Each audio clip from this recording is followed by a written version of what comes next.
Swayam Prabha. Digital India. Educated India.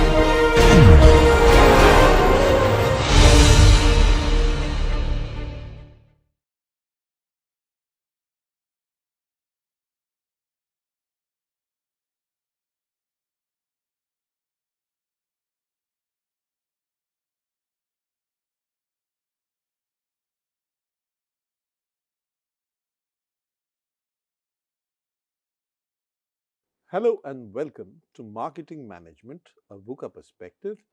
We are discussing core concepts, and on this exhilarating, fun, and really immersive ride, I am your friend and tour guide, Siddhi Bhattacharyya. Now, we've been discussing understanding audiences and crafting messages for them.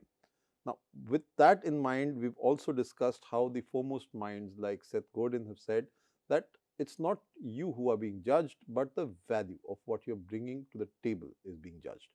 And we've also discussed how profiling the consumer is actually mapping the consumer to the brand.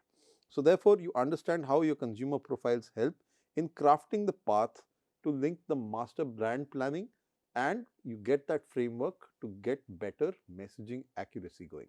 So, this takes us to the next in this short mini series within the entire course, the 32nd module. Now, here we are going to get into the nitty-gritties of how to actually funnel the consumer right to the doorstep of the brand. This is the complete guide to marketing funnels. Here, what we are looking at is a comprehensive exploration of marketing frameworks that guide customers and consumers on their purchase journey, because understanding the journey is critically important. Understanding the stages at which mindsets function and how you have to shift the consumer from one to the next mindset is very, very critical to understand. In this presentation, you'll get to see how effective marketing and messaging strategies can actually transform prospects into loyal customers, and these are time tested models. So, there is nothing new about them, but they are extremely well tested because they follow the human psyche, they follow standard consumer behavior, and hence you will see modern day applications for the same. We will analyze the age old IDA model, which looks at various marketing funnels and consumer journeys through a very systematic approach based model, and it will give you three foundational concepts which are going to help marketers understand how you are going to craft compelling campaigns across various channels and touch points. So, this is the journey we are going to embark upon today. Now, the IDA model is a time tested framework for marketing communications professionals. It was developed in the late 19th century by American advertising pioneer E. St. Elmo Lewis, and the IDA model has thereafter stood its test of time throughout. So, it is something which is not new to the entire game, but it is very, very prominently used across the world in a variety of ways. The evolution has come from traditional advertising to modern digital marketing, and it still maintains the core principles which are very, very grounded inside consumer behavior. The relevance for this remains highly effective in today's complex marketing landscape, and this is applicable across channels and platforms, whichever the case might be. It represents the sequential steps a consumer takes before making a purchase decision, and the framework provides marketers with a structured approach and gives them the ability to craft persuasive messages and effectively move potential customers through the entire sales funnel to conversion. And this starts from initial awareness to final action. So, here there are the various ways of approaching the IDA model, and the IDA model has at its outset attention, because attention, awareness, these are all aspects of where you are going to first engage with the consumer and capture their interest. So, before the interest is absolutely taken on board, you have to have something which makes them sit up and take notice. So, hence eye-catching headlines, they work. You bold, intriguing, shocking statements, something which piques their curiosity and immediately draws people in and makes them stop scrolling. So you have to get them to break out of their general pattern and reverie and move into something which is completely unexpected. Striking visuals help because high quality images, videos or animations stand out in a crowded media landscape and capture the attention of the individual instantly. Again, if you're able to speak in their tongue, you give them tailored content which is made to measure for them as close as it gets to an individual talking to another. You speak directly to individual preferences, demographics or pain points, and instantly you strike a chord, you instantly create relevance. So that is where personalization comes in, and then obviously how well you tell the story. So storytelling, the use of influencers, all of these things create compelling narratives, and you can also use recognizable personalities so that the viewers get engaged better, and through this you also lend credibility to your message because there is somebody who is a well-known face saying what you need to have said. So, in a world where consumers are bombarded with thousands of advertisements daily, the initial stage of IDA focuses on breaking through the noise. You have to cut through the chatter. Now, successful action grabbing tactics create that crucial first impression and determine whether your audience will engage further or just simply move on. So, this is something which you need to strike with best. Beyond this, attention grabbing examples exist across platforms. So, for example, if you got shoes and you're saying the future of comfort is here, so then you're talking about the comfort which is inherent inside the shoe. What if you could have sales and do something? So, you put out a website that way. Nike has got just do it, so you can put that out here. So, all of these aspects are ways of stating how a particular brand may make that particular connection. So, if you've got a social media ad here, if you say the future of comfort is here and showcase the shoe, you use the bold striking visuals and promising copy to stop the scroller going past. In the case of a YouTube thumbnail, what if you could double your sales overnight is the immediate solution you are trying to provide, and it creates curiosity and promises valuable information the viewer won't want to miss. So, that is a draw for them. And similarly, Nike's Just Do It demonstrates how simplicity and brand confidence can create instant recognition and impact. So, these examples showcase how different platforms require tailored approaches to capture attention, and you are adhering to the fundamental principle of creating a very strong first impression. This is very important. This compels further engagement. So, all of these aspects start working in your favor. Now, when you are past the awareness stage, you are then going to have them talking to you. Now, here is where you create interest, which is the next most challenging piece of the entire conversation. Here you are building engagement and involvement because there has to be some amount of education which you are going to give them.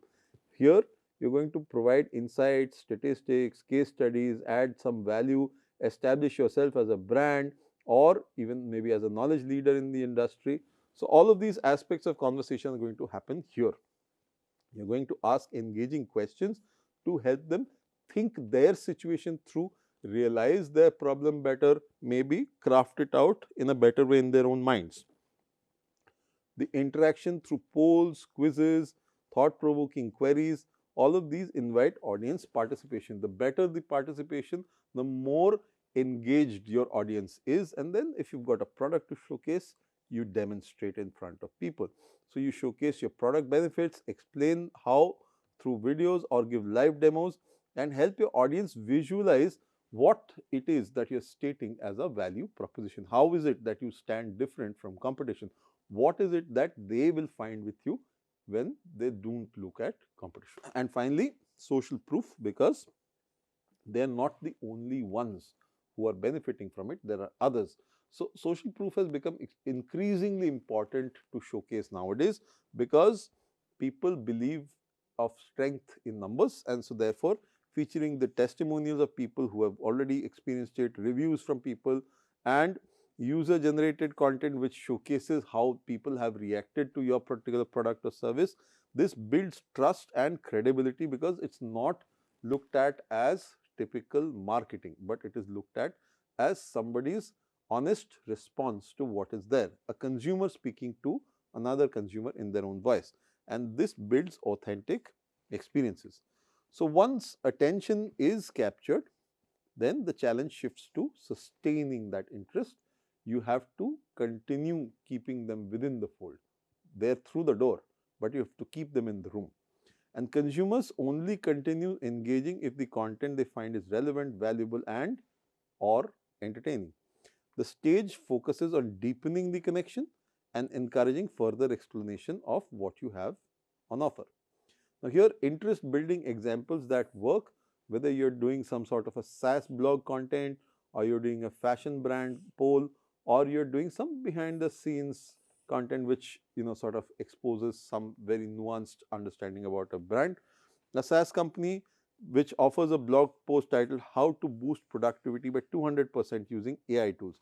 Now, it is 100% which is one times, but 200% is twice as capable.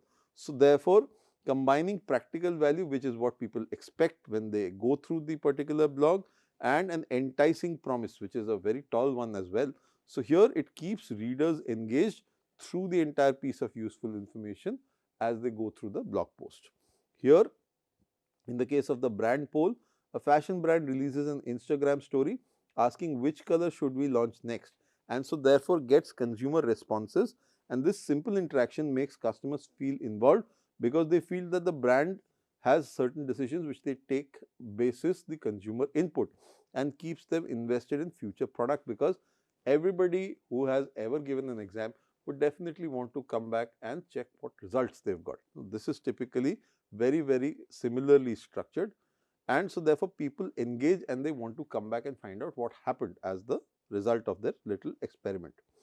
Now, a car company can share a behind the scenes video of its latest electrical vehicles design process and showcases experts who are putting their intellect behind that particular design, and gives audience exclusive insights and makes them feel like privileged insiders, collaborators, and stakeholders. You give everybody a piece of the action. So, that is typically where people are, and this helps demonstrate how different industries maintain interest by providing value, encouraging participation, and offering exclusive content that audiences cannot find elsewhere.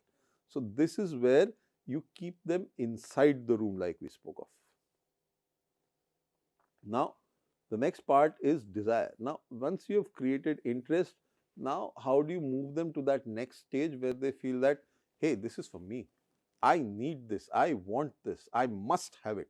So, these are increasing levels of desire, and so therefore, there are things which need to be done so that that desire can be stoked. Now, there is first and foremost competitive advantage. So, we demonstrate how you are better than whatever else is being offered by the market. So, you clearly demonstrate your superior performance. Then there are exclusive benefits, special perks and features. Hey, psst, only for you. Some kind of very little side nudge, wink, wink kind of conversation where the consumer feels privileged as if they've got some cheat code or they've got some extra little cream off the top which no other person will probably get. Then there is an emotional appeal where you connect with their aspirations and fears. Aspirations selling hope, and fear selling calamity. So, this people will buy because they want to reach somewhere.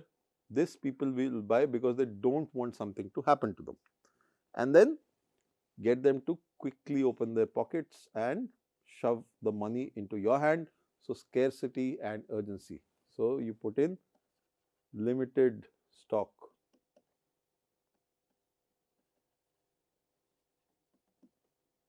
Last few, offer valid till stocks last, and so on and so forth, and exclusive, limited time offer, etc. So, you put in messages like this so that you are creating the scarcity and urgency, so that people can actually get into the purchase mode, and then unique selling propositions which highlight what makes you different completely. So, this creates more than just difference, it creates an undeniable RTB. Remember what RTBs are? Reasons to buy. So, undeniable RTBs can be created here. Now, RTBs, like we mentioned before, can lead to USP if multiple than USPs, and if not something which is more commoditized, then you can try and create an SMP or a single-minded proposition. So, these are the ways you can create a space, and this is all the positioning exercise happening here. So, interest alone isn't enough to drive conversions. So, marketers must transform passive engagement into strong emotional connection. The desire stage focuses on creating the powerful I want this feeling by emphasizing on how product or service fulfills specific needs and solves important problems. Now, here if you create desire building examples that convert, so you can put in something for watch, you can put in an offer for 50% off, you can showcase a transformation. So, all these things are elements that can be used. Now, here examples displayed here, they demonstrate different approaches to building a desire, appealing to legacy and craftsmanship, then creating urgency with limited time offers, showcasing real results with through social proof, and directly highlighting advantages over the alternatives. So, this is also the fourth one, and each approach, it aims to transform the interest into a powerful emotional desire to own or experience the product. So, that is typically where you are pushing people towards experiencing something. And finally, getting them to open the wallet and spend, which is the final step. Here, you have to give them clear CTAs. Now, what is a CTA? It is a call to action. What do you do? People need the instruction to go and do whatever is required of them as the next step. So, this is a CTA or a call to action, this actionable language that leaves no doubt about the next steps. What do they need to do? They need to join the forum, they need to go to web page and fill out a form, they need to pay. All of these things are part of the calls to action. Then there are limited time offers which create the urgency to act now. There is a risk reversal which are in the form of guarantees and warranties that remove the purchase hesitation, because there will be mental objections. Any sales process is about handling objections.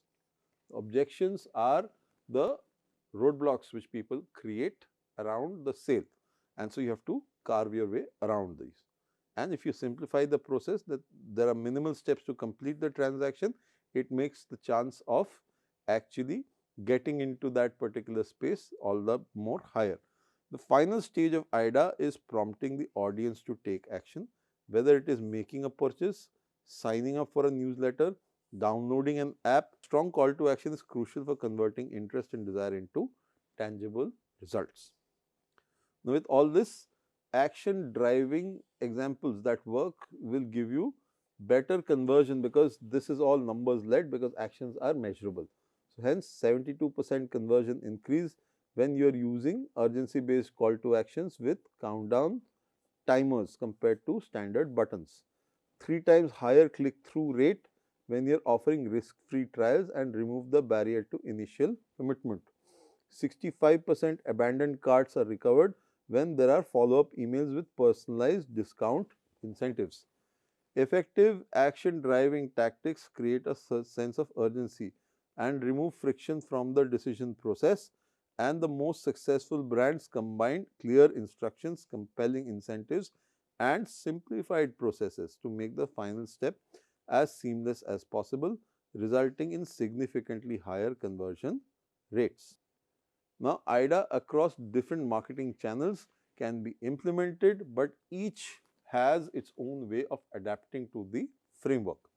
So, let us say social media is there, To grab attention, what you will do is you will put out bold visuals, trending and hashtags which will be there. To spark interest, you will create interactive content, questions and answers, polls, etc. To stoke desire, you will put out testimonials, influencer endorsements, and finally for action, you will have clickable call to actions, shop now buttons. For email, you will have compelling subject lines in the email, valuable insights to stoke interest, desire fueled by personalized offers and limited time deals, and clear buttons for checkout. For content marketing, you will have intriguing headlines and you will do some SEO along the side. For interest, you will have data backed information. For desire, you will have case studies and success stories pushing how you've been successful in doing this, and internal links or sign up forms which can help you get some action done. On TV, radio, it is little more difficult because the interactivity is delayed. So, hence in TV or radio, you will have catchy jingles or celebrities come and display whatever they are. And then interest wise, you can have relatable problems and solutions spoken of. In desire, you can have emotional benefits highlighting the solutions, and you can lead them to an easy website or store which you can be visiting for further directions. But this tends to have less impact, whereas the others have a clearly measurable impact right up front. So, IDA principles remain consistent. Their application therefore varies across different marketing channels, because each channel and where the consumer is present requires a different approach. Most successful campaigns have message consistency and adapt to the unique characteristics and user behaviors of each platform, and it uses them to the hilt. So, when you introduce marketing funnels, if you've got awareness, that's the first thing you have to do to capture attention and introduce the brand. Then you have to get interest and consideration going for people. Here you are building engagement and getting them to evaluate their options. Then when you've got through this, you are converting them through the action and clear calls to action which you are placing in front. And now that all of this is done, the money is in your pocket, they are on board. How do you keep them there? So, here is where retention and advocacy, which is a very important part of the entire process, is going to come to play. And here you are building loyalty and encouraging referrals, because you are also interested in the lifetime value, which is how much you are going to extract in terms of value from a particular consumer. So, marketing funnel represents the customer journey from awareness to conversion and beyond. This strategic model provides a structured approach for delivering the right messages at the right stages to move prospects closer to purchase and eventually brand advocacy, because this is critical. These people are the ones who will be giving you testimonials as you go along. Now, at the awareness stage, how do you attract potential customers? You put out educational video. They put out content through explainers, infographics, and introduce industry related topics, establish thought leadership, that you are the voice that they should be listening to, and you address common pain points and provide solutions for the same. For SEO and paid ads, you use keywords which are strategically being targeted through ads and increase visibility in your search results, so that social media feeds where potential customers are, they are already spending time there, you get them to visit your particular digital asset. On social media, you engage them by eye-catching organic posts and paid campaigns designed to reach potential customers through compelling visuals and share-worthy content. And in influencer partnerships, you collaborate with industry voices, leverage their credibility and reach their established audiences with authentic brand introductions. So, the awareness stage focuses on visibility and brand recognition. Prospects may not yet know about your product or service, so you may be a completely unknown quantity to them. So, here messaging should be broad and informative and establish that you have some foundational knowledge. So, which is why you are going to gain authority on the subject, and this will lead to deeper engagement in later funnel stages. Do not feel the need to rush through all the stages, you will have time and the necessary people will come to you if you do your jobs right. Now, here awareness stage has certain examples. So, if you go through effective awareness stage content, it focuses on addressing common pain points or interests rather than directly selling products. A skincare brand posting about signs you need a new moisturizer reaches people who may not be experiencing those issues without realizing there's a solution. Similarly, tech companies running ads about productivity challenges connect with potential customers who identify with that pain point. So, all of these aspects look at the various engagements, the pain points, address the particular solution in a top level way and then invite you in for a further detailed conversation. Now, at the interest stage, the messaging that you are trying to create here is engage the prospect. So, you have to have something called a lead magnet. Here you need free valuable resources in exchange for contact information. You have to have email newsletters which target content delivering industry insights and updates. You can push this further with case studies where you put out success stories that build credibility and trust, and you can have interactive content which engages formats that encourage participation. So, once awareness is established, this sparking interest will be through providing valuable information and deepen the engagement as you go forward. Messaging here should focus on educating the prospects and building that much necessary trust and faith, because relevant content will get you there and position yourself as a brand that has knowledgeable authority in your field. So, we call it RTA, which means your right to authority. This is what you have to establish for yourself. You need to be able to stamp your authority across the entire offering. Now, at the interest stage, you can have various examples like a lead magnet, a video testimonial, and interactive webinar. All these things help you to create these interaction points. A SaaS company offers a free guide, the ultimate productivity playbook for remote teams, and provides genuine value by connecting email addresses for further nurturing. This can be a lead magnet. Basically, the free product becomes a particular open door where you connect with certain people and get personal information like email addresses which you can use in your lead nurturing as you go further into the funnel. In the case of the video testimonial, see how Sarah lost 10 kg in 3 months is the caption. So, with that caption, you attract people and demonstrate real results and build credibility through authentic success stories. In the case of interactive webinars, a marketing agency can host an interactive webinar on latest digital marketing trends with a live Q&A session, and it can establish its expertise in that particular digital space and directly engage with potential clients who show up. So, the most effective interest stage content provides genuine value without asking for an immediate sale. This is key, without asking for an immediate sale, because if you are immediately going to ask for a sale, you will be seen as pushy and salesy, which can push a lot of people off because they haven't seen the entire value of what you have on offer yet. This builds the necessary goodwill and positions your brand as a helpful resource rather than just another company trying to sell something. So, drop the hard sell.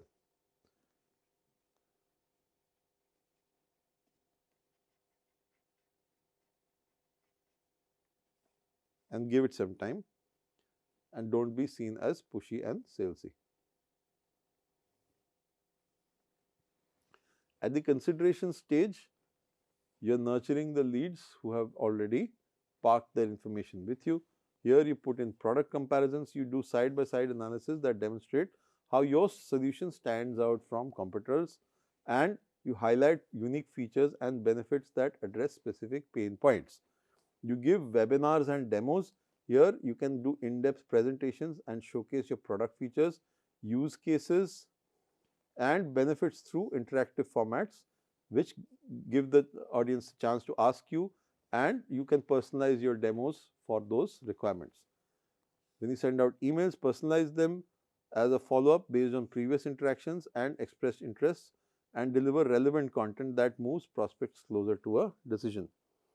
When it comes to limited time offers, special promotions that create a sense of urgency and encourage faster decision making while providing additional value to prospects considering a purchase is what you can create the urgency from.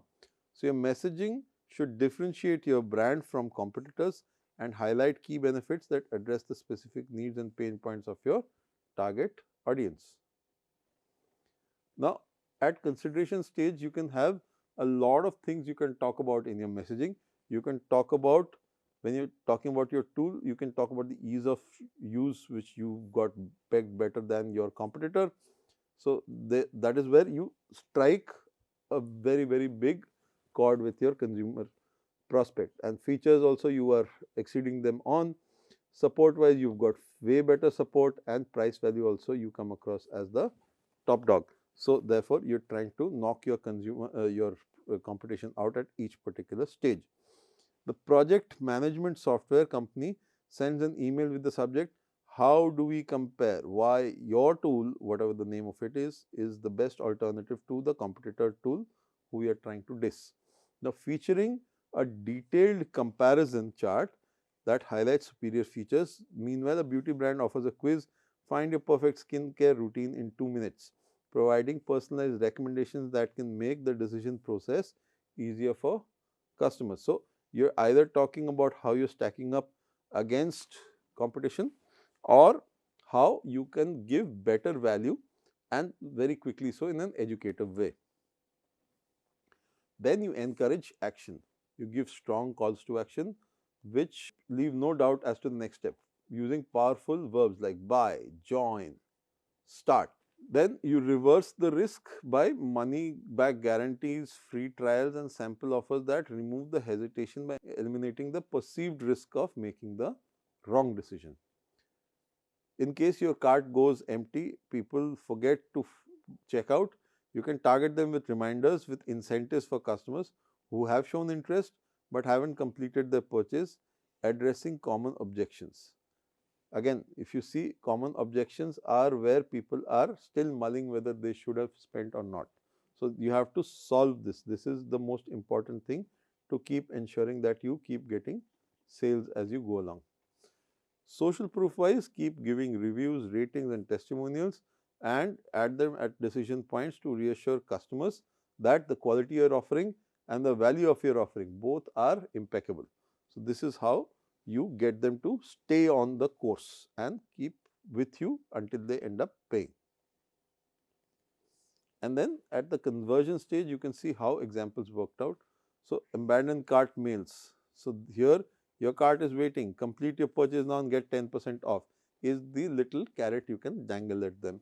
Risk-free trials. So, try free for 7 days, no credit card required is a risk-free offering you can give them.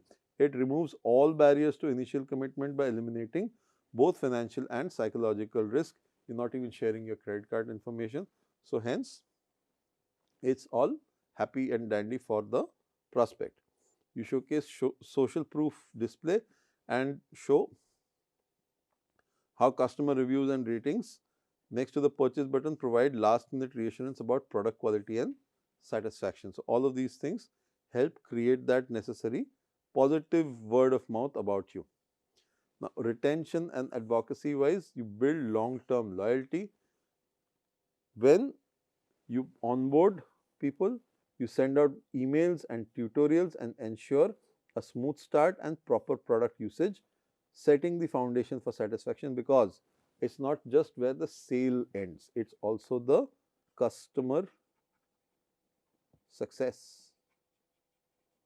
When they've successfully used their product, yes, they've paid you for it. But if they do not use your product, then they will say that I bought something which I never ended up using, and that will be hurtful for your reputation. So, you want them to use and you want them to be positive about that usage experience. So, hence customer success is extremely important. Then the next part is community. So, here forums and groups where customers can engage with each other and your brand, foster deep connections about the brand and them participating together. Then you've got loyalty programs where you have a point system, VIP tiers. This is again a format of leaderboarding. And with this, you can reward repeat purchasers with increasing benefits, encouraging the continued engagement, and this adds to the long-term value, lifetime value. And finally, referrals, where you incentivize your customers to share with friends, leverage satisfied customers, and add them as an extension of your sales team. So everybody goes home happy. Now here you've got retention and advocacy examples. Let's say there is a welcome sequence for whatever the program is. So meal delivery service sends a post-purchase email. Your first box is on the way. Here's what to expect, and you set the proper expectations and provides helpful tips for maximum enjoyment of the product. Similarly, when it comes to loyalty rewards, what you can do is a fashion brand notification says you've earned 500 loyalty points, redeem now. It makes customers feel valued while encouraging another purchase through available reward points. Then there is a referral program. Here, a travel agency says refer a friend and get 50 off your next trip. It creates a win-win situation when both the existing customer and their friend receive benefits from that activity. So, you are incentivizing certain positive interactions from the customer, and that is typically where you want to push them with marketing messaging. Now, how do you optimize your funnel messaging across channels? Now, the channels are many. You've got website, you've got email, you've got social, you've got paid ads, you've got other measures. So, the biggest is the website always, because that is your central repository, followed by email because that is the cheapest outreach methodology and creates a one-on-one almost interaction. Very close third is social media. After this is where your paid ads and other aspects come in.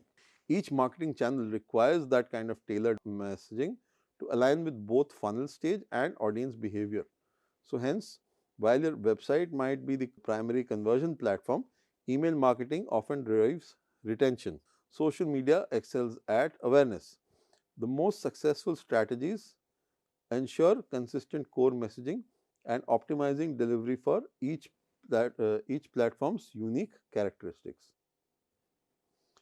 Now, there are channel specific funnel strategies where each stage is mentioned and each particular channel is also showcased as to what can be done.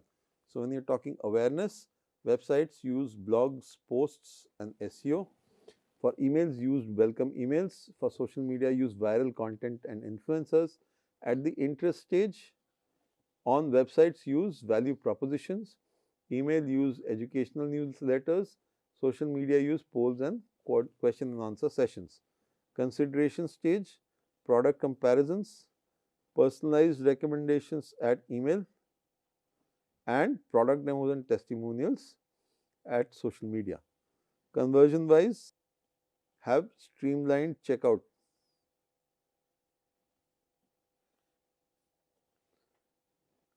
Ensure that cart abandonment reminders are set out over email and push limited time offers on social media.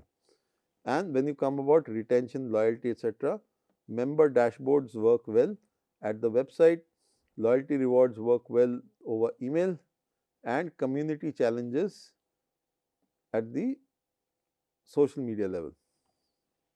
Most effective marketing strategies ensure that messaging is not only consistent across channels but also optimized for each platform's unique strengths. This chart demonstrates how the same funnel stages are approached differently across major marketing channels while maintaining core value propositions.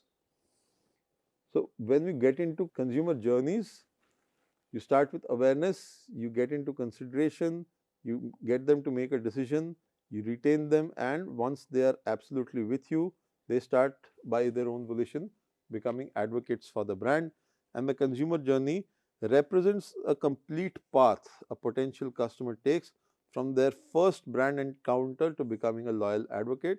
And understanding this journey enables businesses to craft appropriate messages at each stage, ensuring engagement, trust and conversions. So, how are modern journeys complex when it comes to consumers? Now, these paths are not necessarily very linear, they are non-linear paths as well. Today's consumers rarely follow a straight line from awareness to purchase. They make jumps between stages, revisit earlier points and enter the funnel at different stages entirely. So, it is quite random to begin with. Then there are multi-device interactions. So, this is another challenge. The average consumer uses multiple devices throughout the journey, and discovering on mobile, researching on desktop, purchasing on tablet may just be a scenario for them.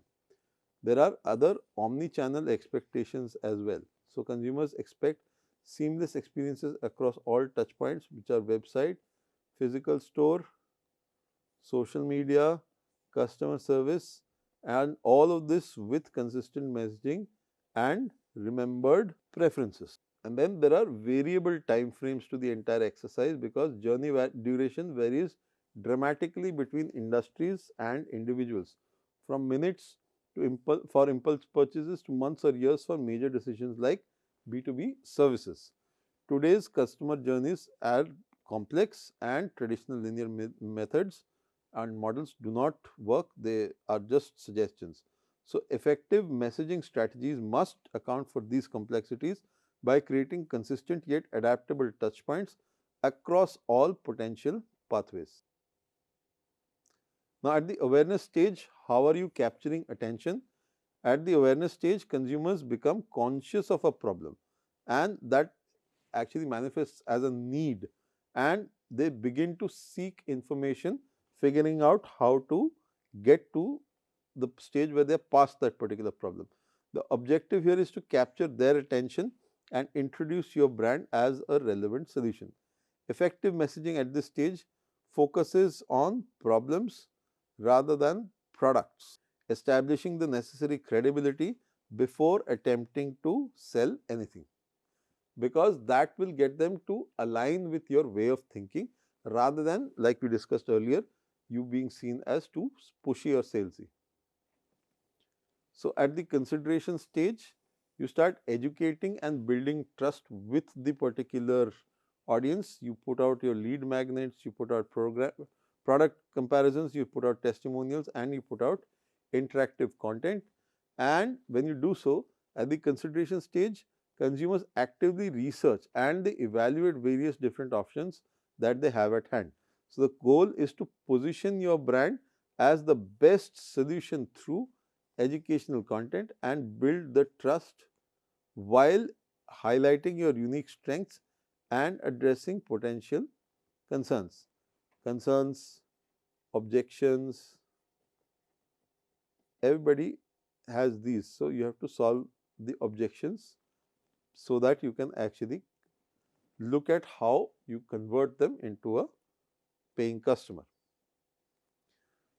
So, at the decision stage, you remove the purchase barriers, you put out the strong calls to action, risk-free offers, limited time discounts and social proof, and here you get the consumer ready to make a purchase, but at that time they may need a final push. So, messaging should focus on removing hesitations, which is in other words objections,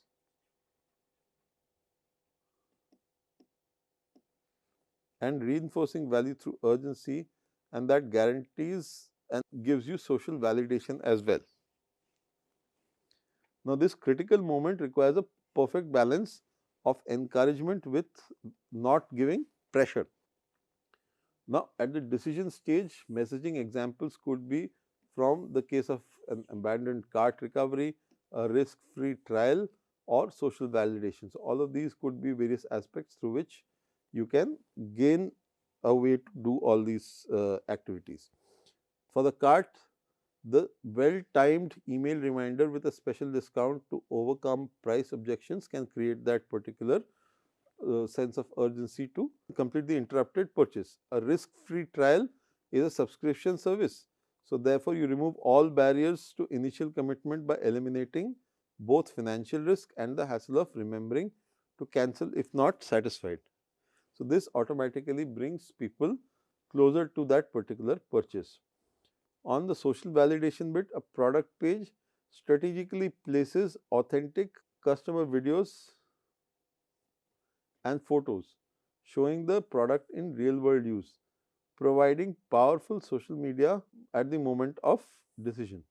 So, the most effective decision stage messaging addresses specific objections that might prevent purchase completion while providing compelling reasons to act immediately rather than delaying the mission. Now, finally, then we go on to the retention stage where you are enhancing the customer experience. Here, you have onboarding sequences where carefully designed welcome emails and tutorials guide new customers through proper product usage and ensure they receive maximum value for their purchase from day one. And you add the loyalty programs, which are structured reward systems and recognize and incentivize repeat purchases through points, exclusive discounts, special access to new products and features, etc.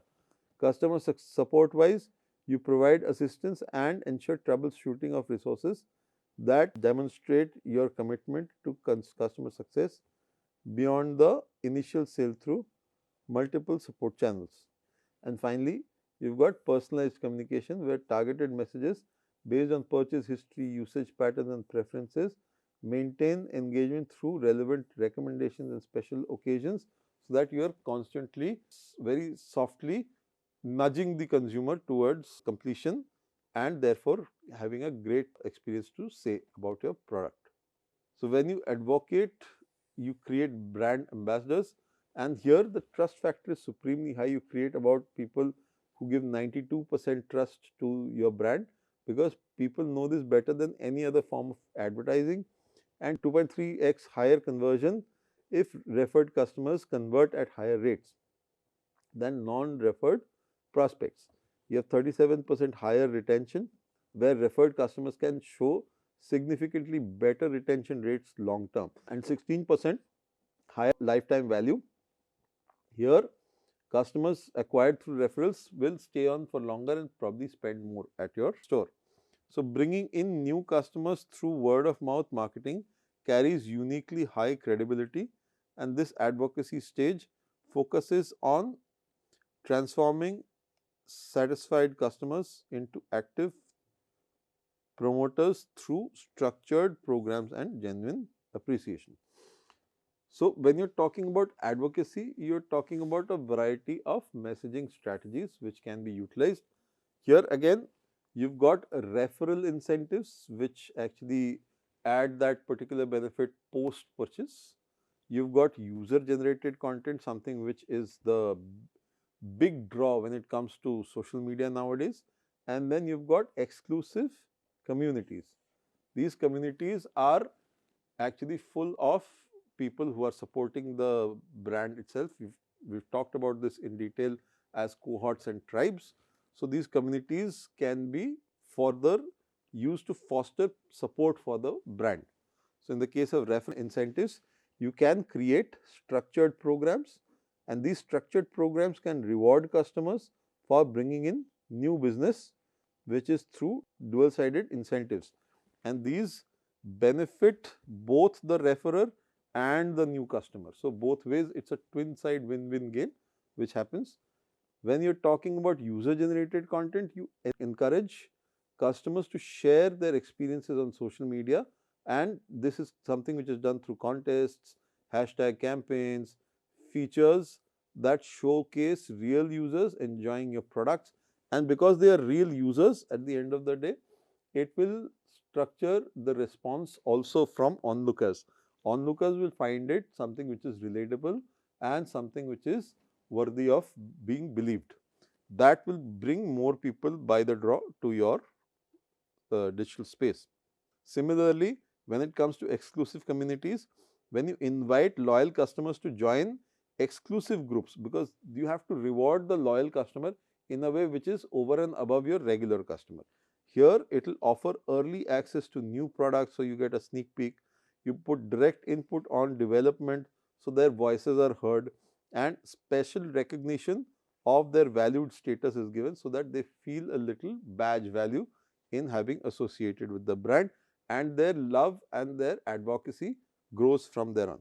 So, these are the most effective advocacy programs, making sharing feel natural and rather than transactional, and this while still providing tangible benefits that reward customers for their loyalty and willingness to overcome their brand through the network. So, when you are using channel strategy across the customer journey, you are looking at awareness impact, you are looking at consideration impact, you are looking at conversion impact. These are three kinds of impact you are creating. Social media will give you high awareness impact, email will give you high conversion impact if they open the email. Websites again better than email conversion impact, and paid search will also give you more awareness impact. The consideration impact is again something which will be highest when it comes to website and email, followed by paid search and social media. Now, here is content which, if done properly,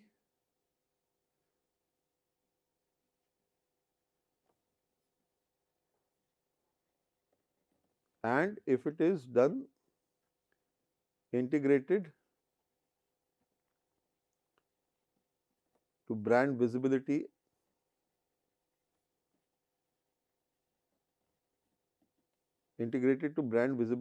then automatically what will happen is you will see it provide incremental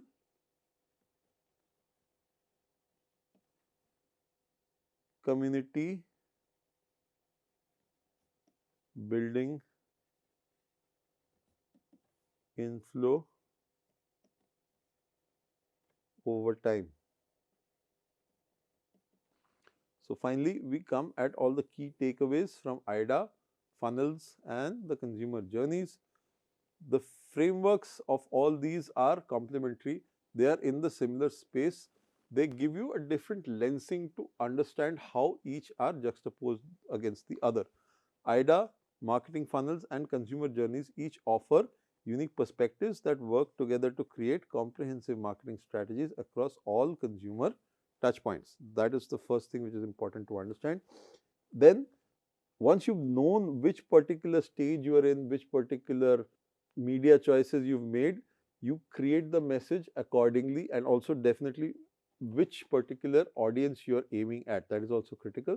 So, message alignment is again very critical here. Successful campaigns ensure that the messaging is appropriate for each stage and you are grabbing attention, building interest, creating desire, driving action. Each objective is also brought into play, and throughout the customer journey there are different stages at which this can happen. Channel integration maximizes the impact, and so therefore, when you are integrating the messages across channels, then you are creating a cohesive experience that meets consumers wherever they are in their decision process with relevant content. And continuous optimization cannot be ruled out, because this is the only thing that will keep it going. Most effective marketers constantly analyze results and refine their approach to improve engagement, conversion rates and customer loyalty at each stage of this journey.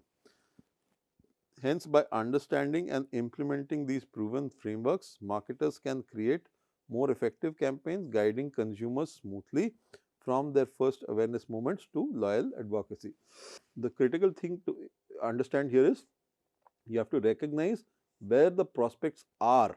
This is the core part, where the prospects are actually in their journey, and delivering the right message at the right time through the right channel. Because if you say a joke, people will laugh. If it's a nice joke, obviously. If you say a joke, people will laugh. But the moment you repeat the joke, its laughter value diminishes, and after a point it becomes stale, overused, and people actually may feel offended if you have said that joke one too many times. So, that is why the timing is critically important, and the understanding of which stage your consumer is at currently, that is also critically important. So, with this we come to a conclusion of today's conversation. We will look at frameworks in action in the upcoming conversations, where we look at how certain major players have implemented these and created very well time tested applications for coming up with a proper brand framework and making it actionable across their sets of brands or their organizational setup. So, with that, I'll see you next time.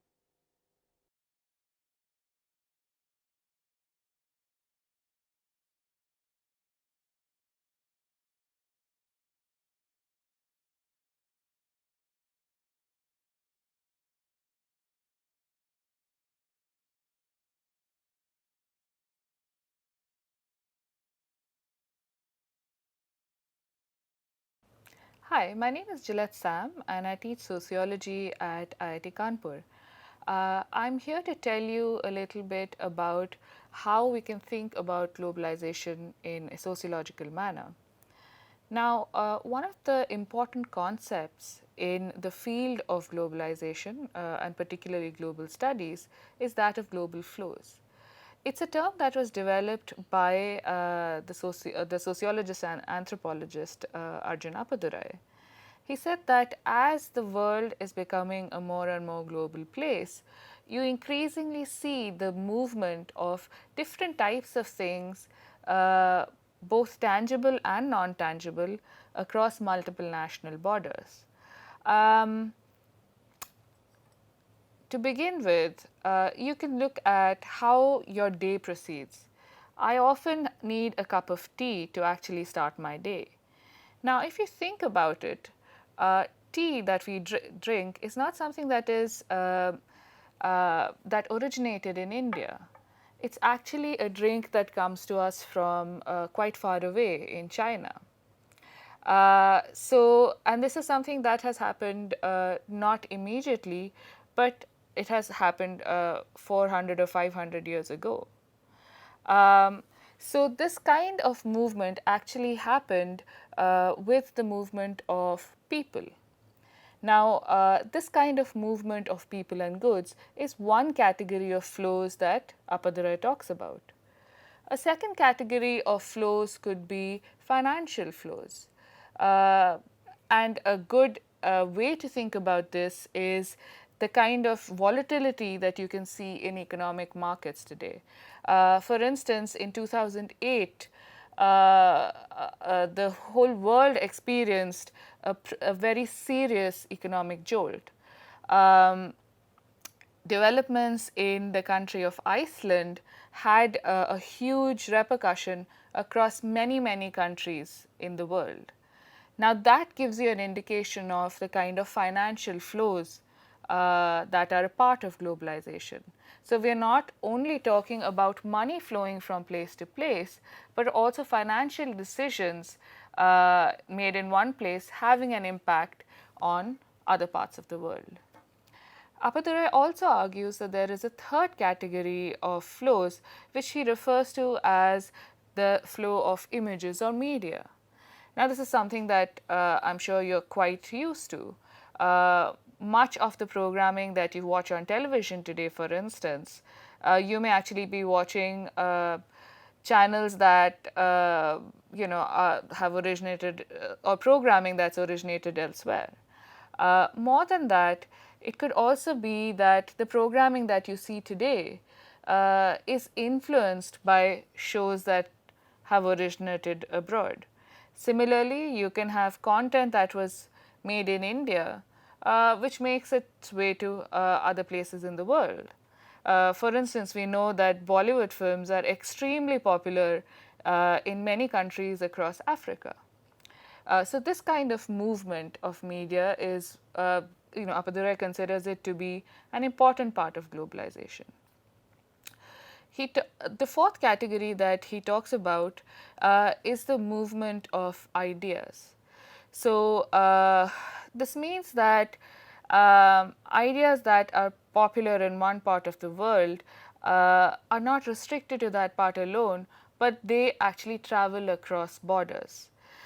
So, for instance, something that you may read about in the papers would be, say, events such as gay pride events. Now, gay pride events have their origin in places like New York. But the idea that there should be equality between people, irrespective of what their sexual preference is, that is an idea that has now become popular across the world. And so that's the fourth category of flows that he referred to. The fifth category of flows that Appadurai talks about is that of technology. An easy way to think about this is, let's say tomorrow there is news announced that Apple is going to release iPhone 7. As you can anticipate, there is going to be a lot of excitement in many parts of the world, and people are going to start queuing up, waiting for those products to actually come to their country. So, technology is something that is quite exciting and really moves across various national borders.